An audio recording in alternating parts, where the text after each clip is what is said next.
وہ اس لیے کیونکہ تم لوگ بیمار، قیدی اور کمزور ہو، اس لیے تم لوگ جب صحت مند ہو جاؤ تو جا کر گنتی پوری کر لینا۔ میں تندرست ہوں، اس لیے مجھ پر یہ فرض ہے۔ سفیر کی بات پر وہ لوگ کچھ حد تک متفق ہو چکے تھے۔ وہ لوگ اب بس انتظار میں تھے۔ ان کو نہیں معلوم تھا ان کے اوپر جو عمار ہے وہ ملبے کا ڈھیر بن چکی ہے، بلکہ یہ غرق ہو چکی ہے۔ آنٹی، صفا سیڑھیاں اترتے ہوئے منال کو پکار رہی تھی۔ وہ کچن میں مصروف تھی۔ ہاں، انہوں نے وہیں سے آواز لگائی۔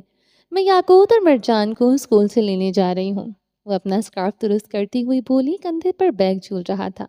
زلیخا، ذرا یہ سبزیاں دیکھ لینا، شام کے لیے آسانی رہے گی۔ وہ زلیخا کو کام سنبھالتی باہر نکلیں۔ صفا لاؤنج میں کھڑی تھی۔ مگر روز تو ڈرائیور جاتا ہے۔ ہاں، مگر آج دل کیا خود چلی جاؤں۔ اچھا، چلو خیر سے جانا۔ وہ مسکراتی، دینا کمرے میں زہرا کے پاس ہے، ایک بار چکر لگا لیجیے گا۔ ہاں، میں بس کام نپٹا کر وہیں جا رہی ہوں۔ مجھے اندازہ نہیں تھا کہ وہ اتنی ہلکان ہو جائے گی۔ منال نے افسوس سے سیڑھیوں کی جانب دیکھا۔ ہاں، وہ بہت روتی ہے، رات کو بھی اور صبح سے بھی بجھی سی گئی تھی، کچھ کھا پی بھی نہیں رہی ہے۔ صفا بھی اداس سی ہوئی۔ ابراہیم سے کوئی رابطہ ہوا؟ منال کے پوچھنے پر صفا نے سر جھکائے نفی میں سر ہلا دیا۔ دل اس کا بھی بجھ چکا تھا، عجیب بے چینی سی تھی، اس لیے وہ اپنا دھیان بٹاتے یوں ہی مرجان اور یاقوت کو لینے چلی گئی تھی۔ اچھا، تم اداس مت ہو، ویسا ہی ہے، جب یہاں سے جاتا ہے تو پتہ نہیں کون کون سے کام نمٹانے لگ جاتا ہے، کئی کئی دن رابطہ نہیں کر پاتا۔ تم بچوں کو لے کر آؤ، دل بہل جائے گا۔ انہوں نے اس کا دل بہلاتے ہوئے کہا تو صفا آرزدگی سے مسکرا دی اور باہر نکل گئی۔ منال پیچھے اداس سی ہو گئی۔ اب تو ان کا بھی دل گھبرانے لگا تھا۔ ابراہیم بے شک مصروف ہوتا تھا، مگر ایسے نہیں کرتا تھا۔ وہ ایک بار کال ضرور کر لیا کرتا تھا، مگر اس بار تو وہ غائب ہی ہو گیا تھا۔ ان کے دل میں عجیب وسوسے سر اٹھانے لگے تھے۔ اسکول گیٹ کے سامنے گاڑی آ کر رکی تو چھٹی میں ابھی 10 منٹ تھے۔ صفا وہیں بیٹھی بیٹھی انتظار کرنے لگی۔ 10 منٹ گزارنا اس کو عذاب دکھائی دے رہا تھا۔ اسکول پرنسپل سے دوستی ہوتی تو اس کے پاس ہی جا کر بیٹھ جاتی، مگر اس کے ساتھ ابھی اس نے کل ہی پھڈا کیا تھا، پہلے مرجان کی وجہ سے اور پھر آیت کی وجہ سے۔ اس نے مسز قیوم کو سختی سے منع کیا تھا کہ خبردار جو اس بچی کے گھر کسی کو کچھ کہا، ورنہ ان کو جن نتائج کا سامنا کرنا پڑے گا اس کے ذمہ دار وہ خود ہوں گے۔ مسز قیوم سر پیٹ کر رہ گئی تھیں۔ وہ ملزم کے ساتھ ساتھ مدعی کا بھی مقدمہ لڑ کر جا چکی تھی اور مسز قیوم کے پاس اپنا سر پیٹنے کے علاوہ اور کوئی راستہ نہیں بچا تھا۔ وہ ابراہیم کے کرخت رویے سے تھوڑا واقف تھی، مگر صفا تو اس سے بھی 4 ہاتھ آگے نکلے گی، یہ وہ سوچ بھی نہیں سکتی تھی۔ جیسے تیسے کر کے 10 منٹ گزرے، اسکول کی چھٹی کی بیل ہوئی، سب بچے اپنے بیگ اٹھائے اپنے کلاس روم سے نکلے۔ یاقوت بیگ کندھے پر ڈالے نکلا تو سامنے کوریڈور میں آیت کھڑی نظر آئی۔ وہ چلتا ہوا اس کے پاس آیا۔ کیا ہوا؟ کسی کا انتظار کر رہی تھی؟ وہ شرمندہ سا تھا۔ آیت نے سر اٹھا کر یاقوت کو دیکھا، اس کا مصری دوست۔ اس نے مہم سی مسکراہٹ سجائی جو وہ ہمیشہ اپنے چہرے پر سجائے رکھتی تھی۔ گھنگرالے بال پونی ٹیل سے نکل کر کانوں کے پاس بکھر سے ہوئے تھے۔ نیلی آنکھیں ایک دم سے ٹمٹمائی تھی۔ ہاں، میں فاطمہ کا انتظار کر رہی ہوں۔ کیوں؟ میرال کہاں ہے؟ یاقوت نے ادھر ادھر دیکھا۔ کوریڈور میں رش تھا، وہ میرال کے ساتھ نہیں جا رہی تھی۔ میں آج فاطمہ کے ساتھ جاؤں گی اس کے گھر۔ کیوں؟ تم آج اپنے گھر نہیں جا رہی؟ آیت نے نفی میں سر ہلایا۔ مگر کیوں؟ کیونکہ آیت اور تائی جان نے کہیں جانا ہے اور مجھے ان کے ساتھ نہیں جانا، اس لیے میں فاطمہ کے گھر رہوں گی جب تک وہ نہیں آ جاتے۔ تم نے تائی جان سے پوچھ لیا؟ نہ جانے کیوں یاقوت کو کچھ گڑبڑ سی لگی تھی۔ مگر میرال نے کہا کہ وہ ان کو بتا دے گی۔ آیت پرسکون سی تھی۔ کچھ ہی دیر میں فاطمہ اس کی جانب آتی دکھائی تھی۔ چلیں فاطمہ؟ آیت اس کی جانب بڑھی۔ کہاں؟ فاطمہ ان دونوں کو دیکھ کر ٹھٹکی۔ آج میں تمہارے گھر رکوں گی نا؟ مگر تم نے بتایا نہیں۔ فاطمہ نے اچنبھے سے دیکھا تھا۔ وہ آج ہی پلان بنا ہے۔ آیت پرسکون سی تھی۔ فاطمہ اس کو کبھی انکار نہیں کرے گی۔ مگر تم نے مجھے تو پوچھا ہی نہیں۔ آج ہم لوگ چاچو کے گھر لنچ پر جا رہے ہیں آیت، فاطمہ نے بتایا تو آیت کا چہرہ بجھ گیا۔ یاقوت نے بھی ٹھٹک کر آیت کو دیکھا۔ مگر اب تو میرال بھی چاچو کی ہوگی۔ وہ فوراً گیٹ کی جانب بڑھ کے آیت رکو، یاقوت بھی اس کے پیچھے لپکا۔ مرجان کوریڈور میں آیا تو وہاں یاقوت نہیں تھا۔ اس نے ادھر ادھر دیکھا، اس کو ڈھونڈنے اسکول کے بیک سائڈ پر چلا گیا۔ آیت رکو، یاقوت نے گیٹ پر جا کر اس کو روکا، مگر آیت پہلے ہی وہاں کھڑی اب سسک رہی تھی۔ میرال کی گاڑی کی جا چکی تھی۔ میرال چلی گئی۔ اس نے اپنے ہاتھ کے برش سے اپنی نیلی آنکھیں صاف کی۔ اٹس اوکے، تم ہمارے ساتھ چلو، یاقوت نے فوراً پیشکش کی، مگر پلیز یوں رو مت۔ اس نے بے چارگی سے آیت کی نیلی بھیگی آنکھیں دیکھیں، مگر ایسے کیسے؟ آیت نے کھچکی دی۔ ہائے بچوں، وہاں صفا بھی پہنچ گئی۔ ابھی وہ لوگ گیٹ کے اندر ہی تھے۔ صفا نے آگے بڑھ کر یاقوت کا ماتھا صاف کیا، جس پر پسینے کے ننھے سے قطرے تھے۔ اس کے بال ماتھے سے ہٹائے اور بوسہ دیا۔ آیت اپنا رونا دھونا بھول کر یہ منظر دیکھنے لگی۔ کیسی ہو آیت؟ وہ اب اس کی جانب بڑھی اور آیت کے بکھرے بال سمیٹے، پھر چھپ کر اس کے بھورے بالوں پر لپ رکھے۔ آیت کا دل عجیب لہ میں دھڑکا تھا۔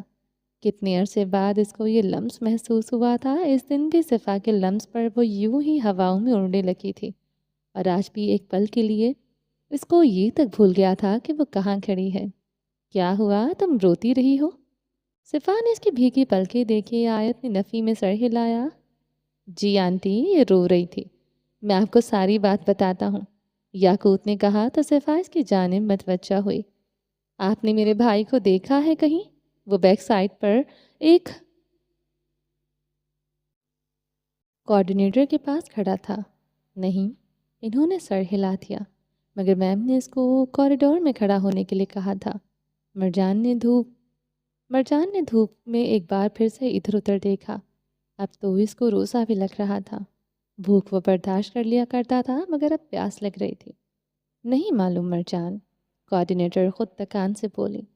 رمضان میں اس وقت سب کی انرجی ڈاؤن ہو جاتی ہے، مگر میں اپنے بھائی کے بنا اسکول سے نہیں جاؤں گا۔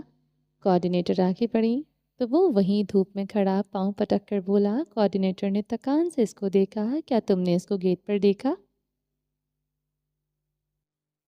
چلیں جی، باقی کا نیکسٹ ایپیسوڈ میں کنٹینیو کریں گے۔ امید ہے آپ کو یہ ایپیسوڈ پسند آئی ہوگی۔ چینل کو سبسکرائب نہیں کیا تو جلدی سے ابھی سبسکرائب کر دیں، لائک اینڈ شیئر کریں، اور اپنی رائے کامنٹ باکس میں لازمی دیں۔ اپنا ڈھیر سارا خیال رکھیے گا، دعاؤں میں یاد رکھیے گا۔ ملتے ہیں نیکسٹ ایپیسوڈ کے ساتھ، تب تک کے لیے اللہ حافظ۔